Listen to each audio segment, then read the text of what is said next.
This is the Kingdom of Aragon, an ancient autonomous community in the northeast of Spain. Dating back over 1,000 years, the area is a holy grail for anyone interested in Spanish history and racing.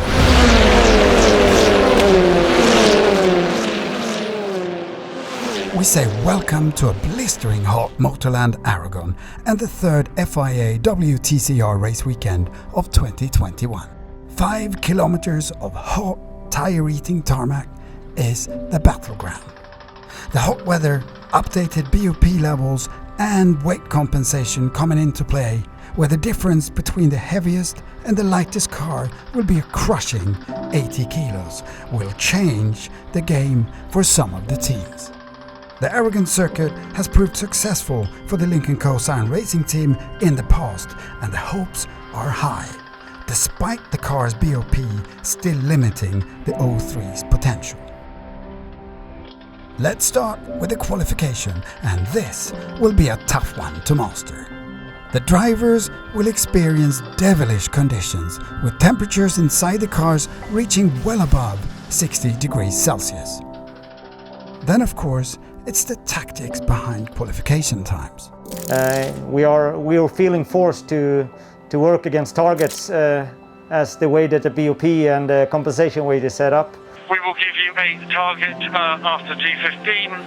Interesting. So what they're saying there is, Martin, is that he's going to go on a push lap for qualifying, but then actually when they get to turn 15, they will issue the driver with a target lap time, and it'll be up to the driver to manage the time in the last few corners, because they will be driving to a target lap time. Now, why do they do that? Because they're obviously fairly confident they can qualify either on pole or the front of the race, but they don't want to do it by too much, because they don't want to be penalised at the next event with performance weights. So they're going to try and drive to a lap time. It's very, very tricky to do, but I have to say that the Lynk & Co boys are probably the best at managing that process in the whole field. Motor racing is as it is at these days. I'm pleased to be on the end of my career, because now it's too much politics, and that reverse grid changed a lot. So we were playing for the P10.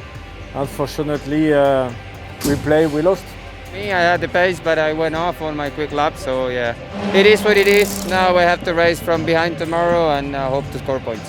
When you go out on the track in the morning for the first free practice, when you come to a new weekend, and the car is spot on perfect from the beginning, you don't have to change a thing. Ted Björk, the fastest Lynk & Co driver, made it into the top 5.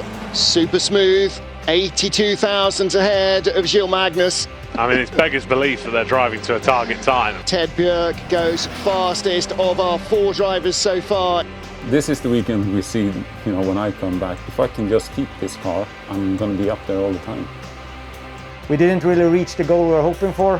Still happy with the results of Ted. Really sorry for what happened with Ivan, but that's a little bit the game, unfortunately, and as a team we didn't succeed on it this time. For 10 laps of the scorching Aragón circuit, revs rise, red lights are on. Jan Elishay, every point that he can cling on to right now is going to be important, because Jean-Carl Vernet is in the queue behind him. 3 wide into turn 1, and Engsler squeezes in between the 2. Santi Arusha looking very punchy, and Arusha has suddenly decided, clearly Richard Coleman, that Ivan Muller is going a little too slowly and they need to get a bit of a move on. If we fight together, we should keep the contact with the car de France. If Muller is slower than Arusha, then allow Arusha to go by and tow Muller along and try and leave the Hyundai behind, or leave Ivan to defend against the Hyundai. We are not in our advantage to win races. If we do good lap time, it's just because we nailed every corner and every braking. Yeah, I defend basically every lap to save that top 5. Okay, I would have preferred to end up on podium, but we could have easily dropped to P8 or 9, so it's good points. I'm happy about this. Tarquini, Ascona and Coronel climbed the podium after race 1, and the Lynk Co Cyan Racing team was yet again forced to play the defensive game. Let's see what they can bring out of the bag for race 2. Ready for the lights to go out. Away we go. On the right hand side, the blue car, Ted Björk, and somebody didn't get away at all well. We don't think Bjork's going to have great race pace. And it looks as though he's alongside and squeezes through. Got the better of Ivan Muller in an even fight. But I didn't tell it for something to try to overtake Ivan. And he tried to do it to support, and instead he got hijacked, so... Race too deep, it might be interesting. Yeah, tire, I got a problem. Tire. Was it something? Tire, I got a problem.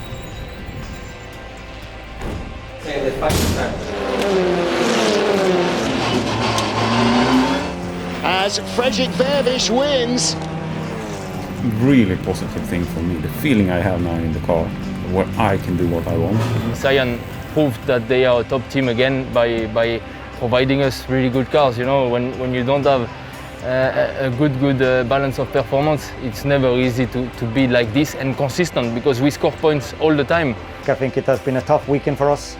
To be honest, I was hoping for more points. It was tough races, and we didn't really start on the positions we were hoping for. Yeah, we can have good weekends and bad weekends, and this was one of those bad weekends for me. I made a mistake in quali 1, and that already, you know, start the weekend in a bad way, because then you have to start from P13 the both races. This weekend is over, now focus on the next one and try to get the points back. Next up, Hungary, and the famous Hungary Ring. It's a track that is very important, the qualifying, so you have to be in the front, and then the track is cool. It's a good track where you can overtake. After 3 race weekends, the Cyan Racing team is in the lead of the team's competition. Jan is second in the driver standings, with Ivan and Santi close behind. Ted bounced back in Aragon and is moving in. What will happen in Hungary? Will the team be allowed to show the full potential of the Lynk Co cars? Who will be the team's best driver? Will there be team orders? One thing is for sure. This is a snake and ladders kind of game. Let's see what happens. See you in Hungary.